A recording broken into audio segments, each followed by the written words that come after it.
Hey there, Bo Marshall with the Life Insurance Sales Academy. And another problem in sales is that we can't always have all the decision makers present during our sales calls. And when this is the case, our prospect naturally wants to speak with that other decision maker before they move forward.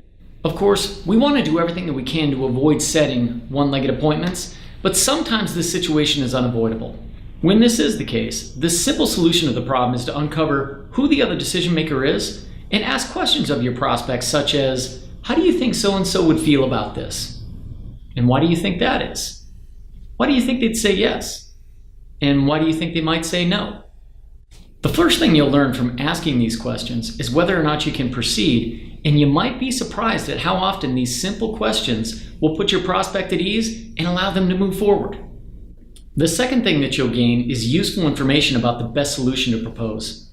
Let's say, for example, you're speaking with a prospect and they say, my attorney told me never to buy a life insurance policy that doesn't have a long-term care benefit attached. Or let's say your prospect says, I'm pretty sure that my husband is going to want to pay annually for this. I'd say that's some pretty good information, and you can actually expect that other decision maker to be more open to your solution when you incorporate their advice into your recommendation.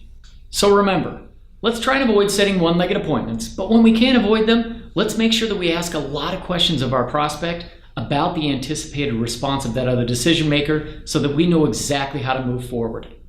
Also, keep in mind that if you do have to set another appointment, let's make sure to wait until then to propose our solution, because we always want to make sure that we hold back that information until all decision makers can be present.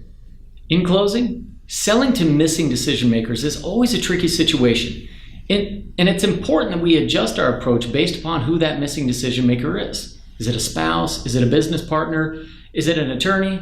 Now, we also have to determine whether or not that person's even real. And what I mean is that are they truly an involved decision maker, or are they merely being presented as a stall tactic by a prospect that we haven't sufficiently motivated? To learn how to navigate these situations and more, please visit us at www.lifesalesacademy.com and let us help you double your income within 90 days. Thanks.